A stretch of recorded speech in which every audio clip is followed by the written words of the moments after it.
Здравствуйте! В эфире информационный выпуск Амши-Укшара. Сегодня в программе. Президент Бадра Гунба принял студентов и преподавателей отделения абхазский язык и литература факультета искусств и наук Государственного университета Дюздже.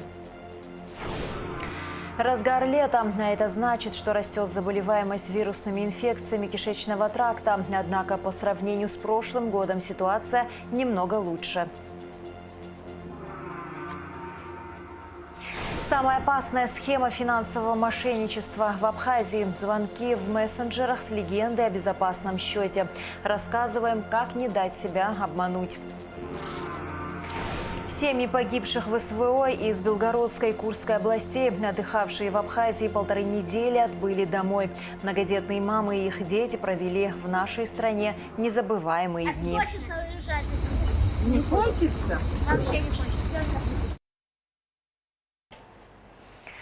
Президент Бадра Гунба принял студентов и преподавателей отделения абхазский язык и литература факультета искусств и наук Государственного университета Дюздже. В составе делегации 14 человек, среди которых заведующий отделением языки и культура Кавказа доктор Фехми Дзыба, экс-глава Федерации абхазских культурных центров Атанур Акусба. Среди студентов есть представители фамилий Бгашба, Авицба, Ашуба, Оторба, Килба, Абиджба, Купалба и Пабба. Приветствуя делегацию, президент отметил, что рад видеть соотечественников на исторической родине. Мы придаем большое значение вопросу репатриации наших соотечественников и выступаем за расширение и укрепление связи между диаспорой и Абхазией, сохранение абхазского языка и национальной идентичности, подчеркнул глава государства. Бадра Гунба встретился с Кристиной Чкотуа, выпускницей Академии русского балета и артисткой Нижегородского театра оперы и балета имени Пушкина. Глава государства выразил гордость за успехи Кристины Чкотуа, отметив ее вклад в развитие искусства балета и значительную роль в представлении Абхазии на международной арене. Кроме того, Бадра Гунба похвалил амбициозные планы Кристины начать преподавательскую деятельность. Он пожелал ей дальнейших успехов творческих и выразил надежду на то, что ее пример станет вдохновением для молодого поколения. Студентов кафедры абхазского языка и литературы факультета искусств университета Дюзджи приняли в Академии наук Абхазии. Заведующий отделением языков и культуры Кавказа Фехми Дзыба рассказал о работе кафедры абхазского языка и литературы в Дюздже, о значении такого проекта для сохранения культурной идентичности и самобытности абхазского народа. Участники встречи выразили заинтересованность в установлении прямых контактов в научно-образовательной сфере. Активизация контактов, расширение сотрудничества и взаимодействия – таковы итоги официального визита министра иностранных дел Олега Барцыц в Никарагуа. В интервью абхазскому телевидению Олег Барцыц рассказал о состоявшихся встречах и переговорах. Визит состоялся благодаря приглашению, которое отправил в адрес президента Республики Абхазия Бадра Зурабовича Гунба и в адрес министра иностранных дел Республики Абхазия президент Республики Никарагуа Даниэль Ортега. Празднование очередной годовщины сандинистской революции. Это самый широко отмечаемый, очень важный, значительный праздник для дружественной нам страны Республики Никарагуа. Я думаю, главным является наше стремление Республики Абхазия, руководства Абхазии, активно действовать на внешнем контуре. Альтернативы этому нет. Это надо четко понимать. Смотрите интервью Олега Барцыц сразу после новостей. Рейс Сухум-Москва, который должен был вылететь сегодня в 9:15 утра, задержали на 12 часов. На сайте авиакомпании сообщили, что вылет задержан по техническим причинам. В сети распространилось видео, где пассажиры в плохих условиях ожидают вылет самолета. А это кадры нашей съемочной группы. На момент съемки пассажиров в Сухумском аэропорту не оказалось. Как сообщили позже в пресс-службе Сухумского аэропорта, пассажиров авиакомпании iFly Сухум-Москва из-за неисправности воздушного судна доставили в столицу России через аэропорт Сочи. Находящиеся в аэропорту Сухума пассажиры были обеспечены питанием и напитками. В терминале работали сплит-системы. В случае необходимости граждане могли обратиться к медицинским работникам.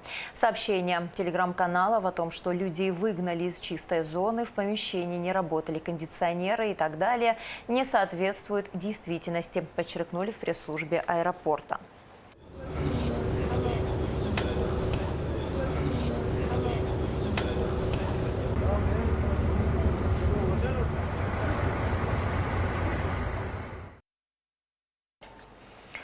Семьи погибших в специальной военной операции из Белгородской и Курской областей, отдыхавшие в Абхазии с 18 июля, отбыли домой. Проводить их пришел министр туризма Астамур Логуа. Многодетные мамы и их дети, как мы надеемся, провели в нашей стране незабываемые дни. Организаторы постарались сделать их отдых легким и разнообразным. Спасибо большое. Нам все понравилось. Дети рады. Дети счастливы. Еще раз большое спасибо. Хорошо. А не хочется уезжать? Не хочется? Вообще не хочется. Вы такие загорелые, молодцы. Ну как не загорается? Такое солнце и море, да?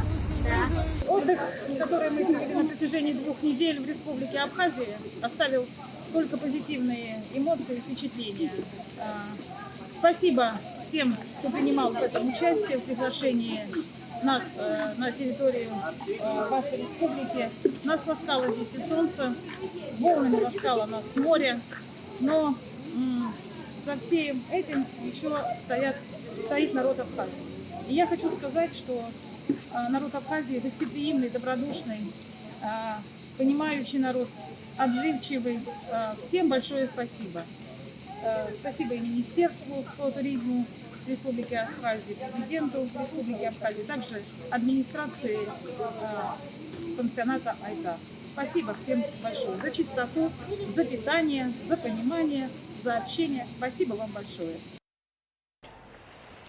На территории республиканской больницы полным ходом идет строительство сердечно-сосудистого центра. Возводится новое помещение, которое соединится с главным корпусом медучреждения. Сам ангиограф уже доставлен в республику. Оборудование для коронографии стоимостью около 100 миллионов рублей предоставила Россия. После запуска ангиографа у абхазской медицины появятся новые возможности в диагностике и лечении сердечно-сосудистых заболеваний. Ежегодно в этом нуждается более 750 человек, которые сейчас вынуждены уезжать в Россию для получения соответствующей помощи. Запустить сердечно-сосудистый центр планируют в сентябре. Как и во всем мире, в Республике Абхазия смертность от заболеваний сердечно-сосудистой системы стоит на первом месте. Такая тенденция во всем мире, но и мы тоже не исключение. Такие тяжелые пациенты с такими диагнозами, как инфаркт, острый коронарный синдром, инфаркт миокарда, ишемический инсульт головного мозга, такие грозные заболевания, которые нуждаются в быстром и своевременном лечении, экстренном, да, такие пациенты у нас, к сожалению, на данном этапе не могут получать такое лечение, и мы вынуждены их отправлять в Российскую Федерацию. Это занимает время, и мы в начале сентября надеемся, что свои двери откроет наш сосудистый центр, в котором все эти операции, манипуляции будут происходить. О важности запуска сердечно-сосудистого центра говорили и в Общественной палате, где прошла встреча с министром здравоохранения Эдуардом Будба. Министр рассказал о ситуации в сфере здравоохранения, поделился проблемами и достижениями.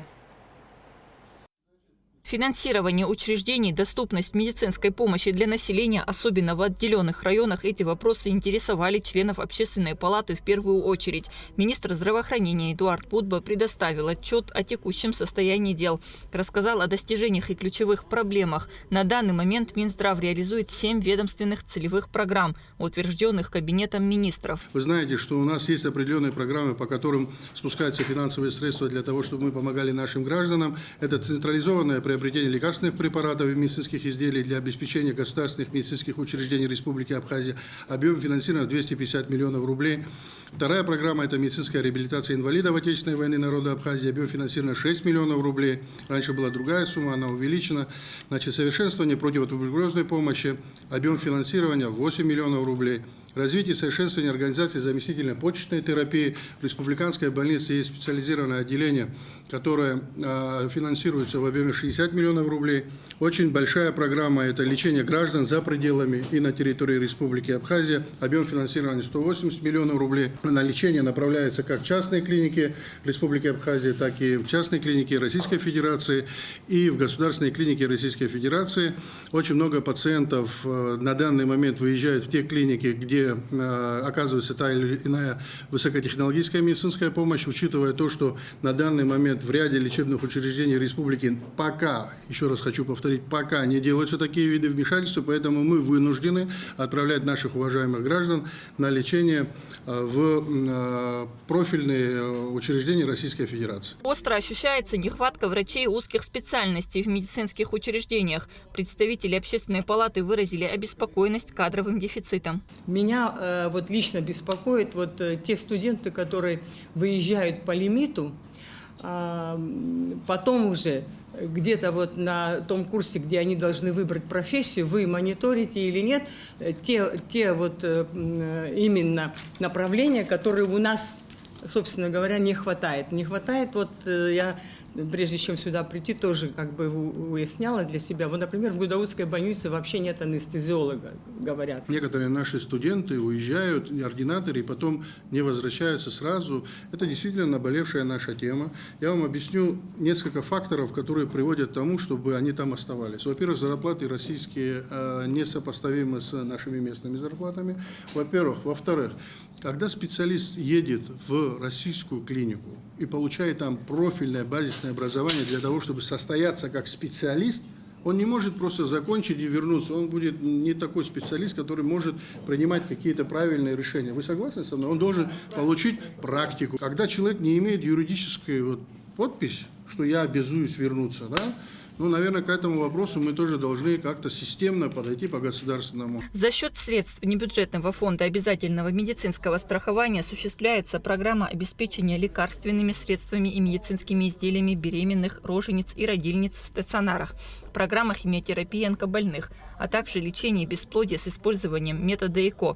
В этом году на процедуру было отправлено 30 пациентов. Вы знаете, что такая программа у нас начиналась несколько лет назад. Сейчас, благодаря перераспределению финансовых средств из фонда репатриации, более 30 миллионов рублей перенаправлено в Министерство здравоохранения. Мы уже более 30 наших молодых женщин отправили на лечение в крупные федеральные центры. И хочу сказать, что у нас уже такая хорошая практика есть. В Минздрав приходят молодые мамы с детишками, и это направление тоже развивает. По мнению министра, сферу здравоохранения необходимо централизовать. На заседании обсудили подведомственность районных медучреждений местным администрациям. Мы с самого начала говорим о том, что мы маленькая страна, где мы можем за несколько часов проехать все лечебные учреждения, что было неоднократно мною сделано в ковидный период, и это не так сложно. И на базе Гудаутской больницы, когда была история с ковидом, мы ввели прямое управление на базе центральной больницы города Гудаута, и это нам облегчило и кадровое решение, и вообще решение, принятие решений. Поэтому вопросы централизации управления и финансирования государственной системы здравоохранения. Я говорю о том, что нужно передать всем медицинским организациям видение Министерства здравоохранения, чтобы под единым началом все это было.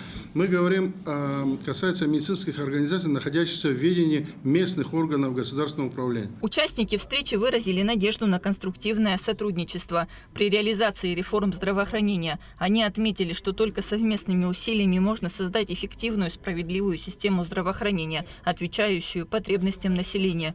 Кундашова, Рамо Камки, Абхазское телевидение. Конец июля на календаре. А это значит, что велика вероятность подцепить кишечную инфекцию.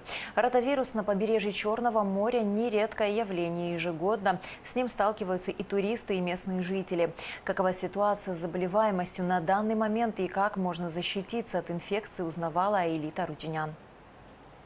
Подъем заболеваемости вирусными инфекциями кишечного тракта фиксируется ежегодно, в конце июля и весь август включительно. По всем курортам Черного моря вспышки отмечаются не только в Абхазии и России, но и в Турции и Болгарии, что связано с большим скоплением людей. Конечно же, медики прикладывают все усилия, чтобы помочь заболевшим. Каждый день в Сухумскую инфекционную больницу поступает около 130 человек. Сейчас же у нас море теплое, это практически бульон для всяких бактерий. Вот наглоталась, проблемка. Ночь рвоты, вот утром приехали сюда. То есть вы точно знали, что это море, да? Да, однозначно. Мы тут не первый год живем, мы уже, в принципе, это все уже неоднократно проходили. В случае чего мы всегда едем сюда, и нам всегда помощь оказывают. Ну, пока нам еще назначение еще заключительное не сделали, нас пока что еще только прокапали. Это физраствор, как обычно, противорвотное, противоспазмолическое. Знаете, плохо бы принимали, мы бы сюда бы и не рвались бы. У нас тут к врачам никаких претензий здесь нет. Девчонки работают в полную силу. Качество нас тут очень даже все устраивает. По сравнению с прошлым годом ситуация немного улучшилась. Однако по-прежнему в основном заболеваемости подвержены дети. По панели определений идет сальмонелла, шигелла, возбудитель дизентерии, кампилобактер, то есть 3 бактерии, и аденовирус, норовирус, ротавирус и астровирус, 4 вируса. В основном очень много аденовирусной инфекции. Но они все, норовирусные инфекции, они все сходны по своему течению.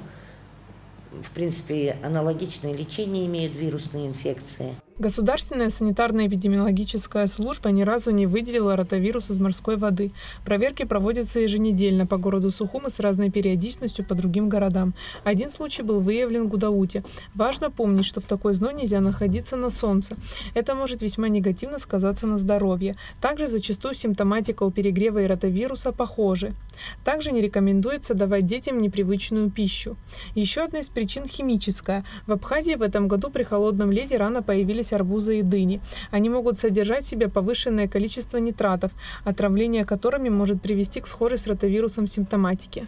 Узнать, что это ротавирус, можно только путем лабораторного исследования, потому что симптоматика у большинства кишечных инфекций, почему они объединены в группу острых кишечных инфекций, потому что у них общая симптоматика. Это подъем температуры тела, это диарея, и, возможно, рвота. Может быть, может не быть. В этом году в основном встречаются норо- и ротавирус, особенно опасные для детей до 3 лет. Именно поэтому в нашей стране практикуется вакцинация от этой инфекции. Что касается более старших, 10-15 взрослые, то, в принципе, это не требует специфического лечения. Диета, обильное питье, и в течение 3 дней состояние нормализуется. Но, тем не менее, сами люди не могут определить, что с ними, поэтому необходимо обратиться к врачу, который назначит необходимую терапию. Чтобы защититься от ротавируса, специалисты рекомендуют соблюдать элементарные санитарно-гигиенические правила, принимать в пищу только свежую еду и пить кипяченую воду. Для того, чтобы защититься от ротавируса, необходимо тщательно и часто мыть руки, мыть пищу, дезинфицировать поверхность, дезинфицировать игрушки. Все эти правила и не только необходимы для того, чтобы защитить здоровье и, конечно же, не испортить отпуск в летний период. Аэлита Арутюнян, Алексей Агухава, Абхазское телевидение. За полгода госстандартам изъято более 100 единиц майнинг-аппаратов. Инспекторы выезжают в районы, где по нескольким направлениям осуществляют проверку, в том числе на наличие разрешительных документов, технических условий, приборов учета. В рамках плановой работы в июле проведено более 112 проверок на промышленных, строительных, туристических и торговых объектах.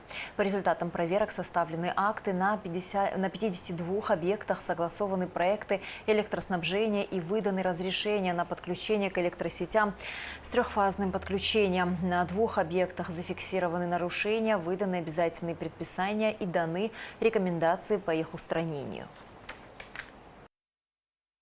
В случае выявления майнинг-оборудования конфисковывается, составляются административные протоколы, материалы передаются в суд с последующей конфискацией.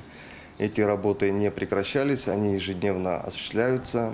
За последние полгода госстандартом было изъято свыше 100 единиц майнинг-оборудования, переданы на склад госстандарта на временное хранение. Далее уже суды районов будут определять, конфискация это или же утилизация. Определенные процедуры ежедневно проводятся нашими инспекторами, будь то это в дневное время, в ночное время. Помимо майнинг-оборудования, также наши инспектора, сейчас у них в планах работы, они выезжают по средствам размещения туристов, это гостиницы, санатории, пансионаты. За последние 2 недели свыше 60 объектов было проверено, проверяется техническое состояние оборудования, правила эксплуатации электроустановок, трансформаторов, наличие в штате специалистов, которые отвечают за правильную эксплуатацию данного оборудования. И специалисты должны быть обучены, аттестованы с определенными группами допусков. Данная работа проводится ежедневно.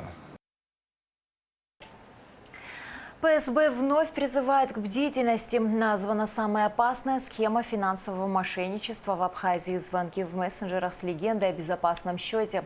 Почему уловка срабатывает и как не дать себя обмануть? Эксперты ПСБ призывают жителей республики соблюдать базовые правила финансовой безопасности. Схема «Безопасный счет» считается мошеннической классикой. Распознать ее элементарно. Аферисты, применяя психологические манипуляции, убеждают жертву перевести деньги на сторонний счет, якобы в целях безопасности. Мошенники играют на свойственном многим людям страхе потери денег. В связке с фактором внезапности это заставляет жертву принимать необдуманные решения. Кроме того, преступники регулярно обновляют сценарии, что надо знать об этой уловке. Во-первых, аферисты представляются работниками банка, правоохранителями или, например, представителями спецслужб. Затем человека запугивают попыткой несанкционированного списания средств, а также преступники имитируют взлом личного кабинета, привлекая жертву к фейковым спецоперациям по разоблачению якобы мошенников из числа работников банка. Запугивает несанкционированными списаниями по кредитным обязательствам или вынуждает оформить ненужный кредит с последующим переводом суммы по указанным реквизитам. Как итог разговора, жертве рекомендуют перевести деньги на якобы безопасный счет, а также специальные, резервные, гарантийные, депозитные, криптовалютные и другие счета. Поэтому ПСБ призывает жителей республики соблюдать базовые правила финансовой безопасности. Помнить, что банк гарантирует и обеспечивает комплексную защиту средств своих клиентов. Более надежных площадок не существует. А в законодательстве, в принципе, нет такого термина, как безопасный счет. Подобная формулировка явно сигнализирует о мошенничестве, как и звонки от имени банка в мессенджерах или соцсетях. ПСБ никогда не использует подобные каналы для связи с клиентами. Будьте бдительны. Бадра Гунба принял сборную команду Абхазии по домино, которая стала призером международного открытого чемпионата в Мексике. Глава государства поздравил спортсменов с победой, подчеркнув, что их успехом гордится вся страна. Члены команды выразили благодарность президенту за поддержку, благодаря которой им удалось принять участие в турнире, и сообщили о планах принять участие в чемпионате мира по домино, который пройдет в этом году в Пуэрто-Рико. Рассматривается возможность проведения в Абхазии международного турнира памяти первого президента Федерации домино Абхазии Артура Габуния осенью этого года, а также чемпионата мира по домино в 2026 году.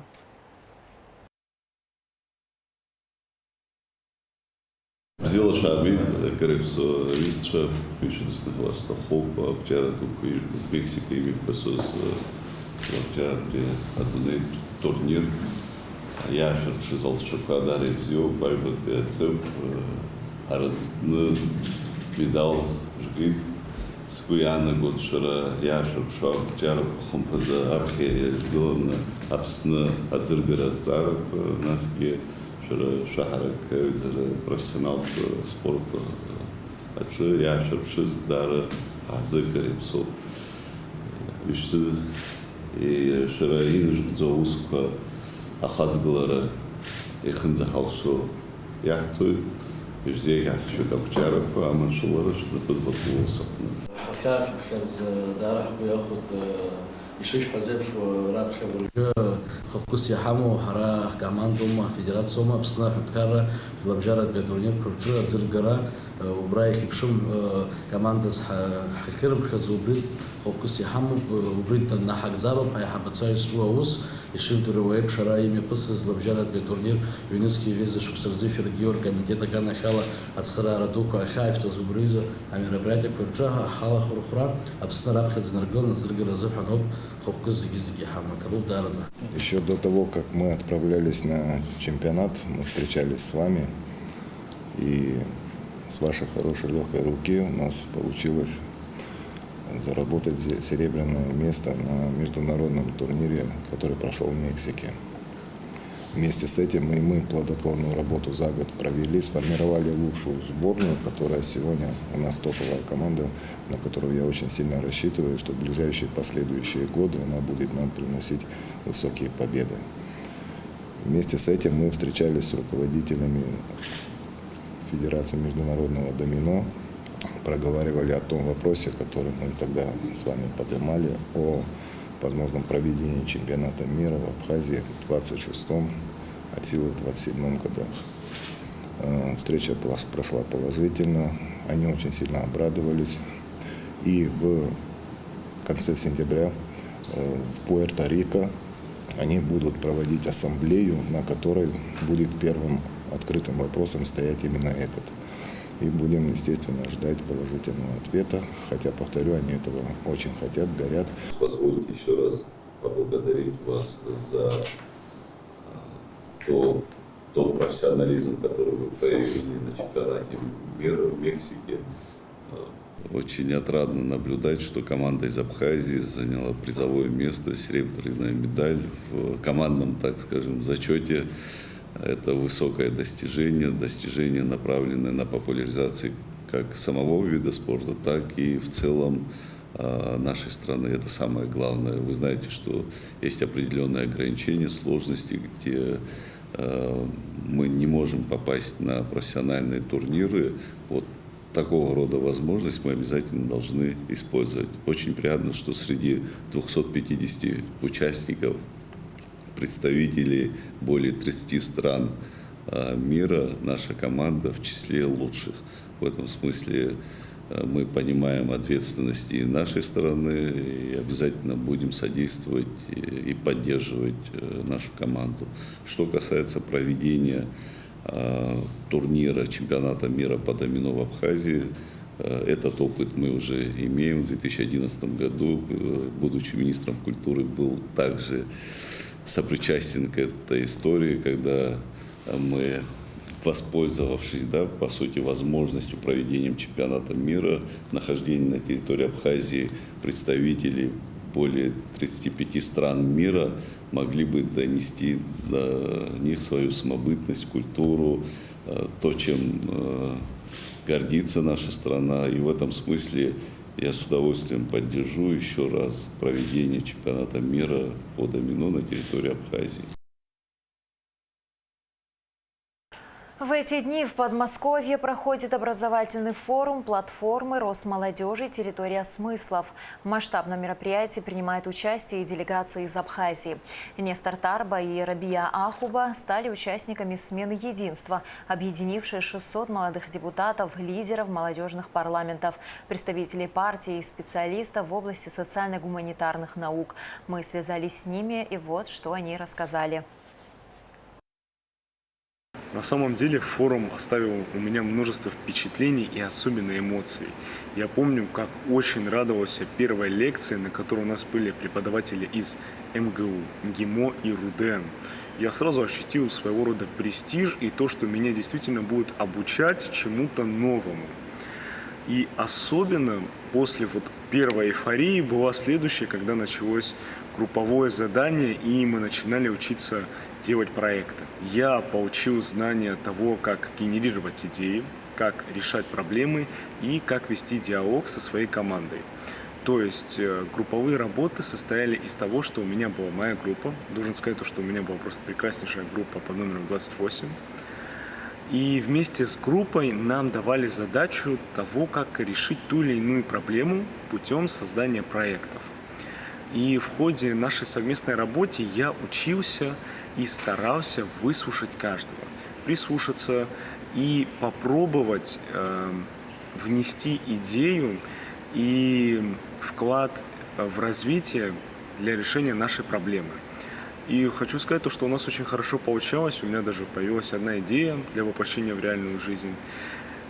И я понимаю, что после этого форума я приеду в Абхазию, и когда у меня будут уже новые, еще более свежие идеи, я смогу их конкретизировать и воплотить в реальную жизнь, за что могу поблагодарить форум «Территория смыслов». Я вместе со своей группой разрабатывали проект по повышению квалификации учителей в школах. И мне бы хотелось, чтобы у нас в Абхазии создался подобный проект, который будет повышать квалификацию наших учителей, так как учителя дают базу знаний нашей будущей молодежи, то есть ученикам, которые в дальнейшем будут использовать свои знания в университетах.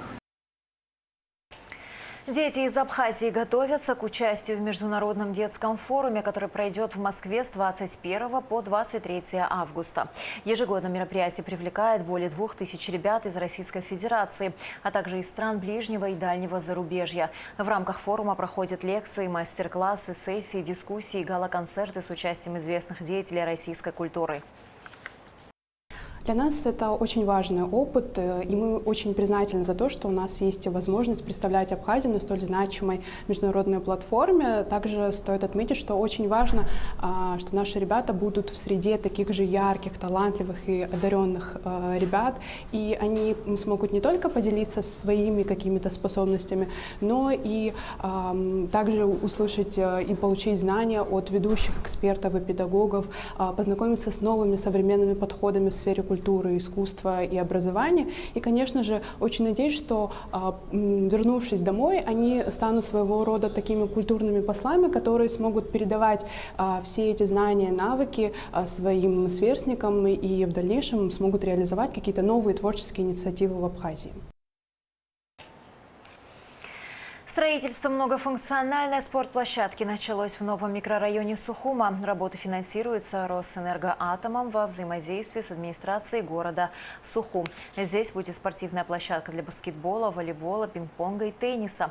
Также установят трибуны на 200 человек. Работы планируют завершить к 27 сентября. 27 сентября будет открытие этой площадки. Мы находимся на территории школы номер 15 в новом районе. Это очень важное событие, так как в данном микрорайоне проживает очень много детей, молодых людей, которые имеют желание заниматься спортом, но ограничены в этом в связи с отсутствием таких площадок, спортзалов. И вот сегодня на территории данной школы началось строительство не только для учащихся этой школы, но и для детей, молодых людей, которые живут в этом микрорайоне и будут иметь возможность тренироваться, заниматься, состязаться на этой спортивной площадке. 5 августа в акватории Сухумского порта будет открыт светомузыкальный фонтан. К этому событию приурочен гастрофестиваль, который стартует 6 августа в самом центре столицы в сквере имени Кугония. Также здесь устанавливается сцена, на которой будет проходить концерты с участием абхазских и российских артистов. Мероприятие проводится при поддержке компании «Добрые технологии». 5 июля в городе Сухум прошел гастрофестиваль, посвященный Дню городу, и он пользовался большим спросом среди жителей и гостей столицы. И вот организаторы и бизнесмены, занятые в сфере питания города Сухум, в честь открытия светомузыкального фонтана на порту решили организовать трехдневный гастрофестиваль. В преддверии открытия светомузыкального фонтана фонд «Добрые технологии», это российский фонд, организовал концерт, привез свою сцену, укомплектованную светом, и музыкой, сопровождением.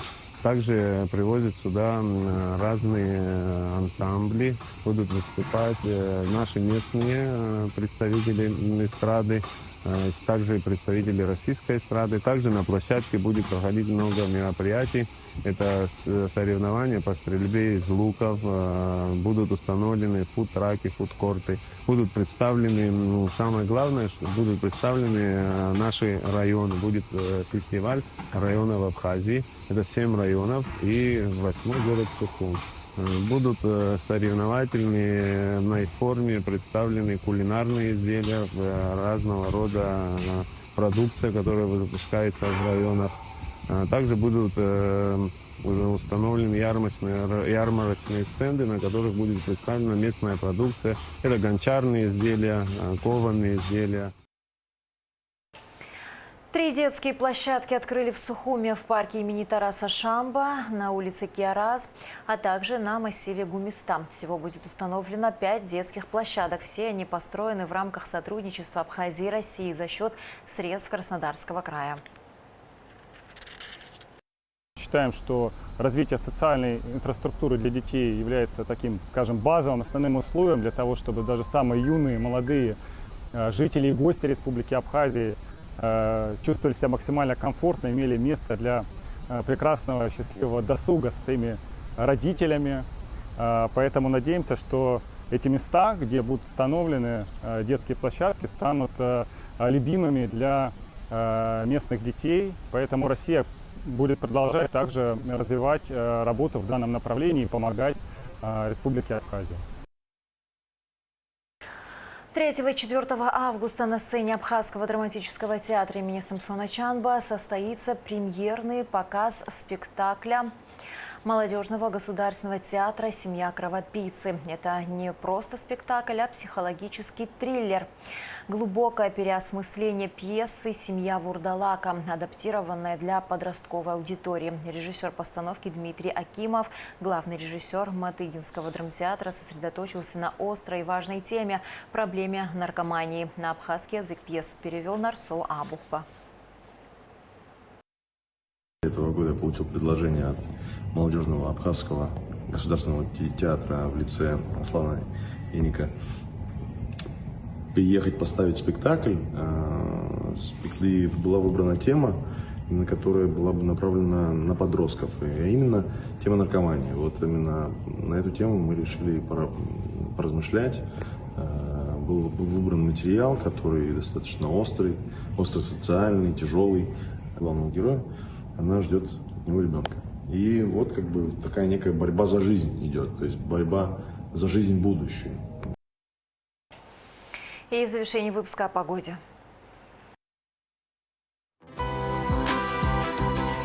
В среду 30 июля в Абхазии ожидается преимущественно ясная, удушливо жаркая погода без осадков с высоким уровнем ультрафиолета. Температура воздуха ночью 21-26, днем 29-34. Температура морской воды 28 градусов.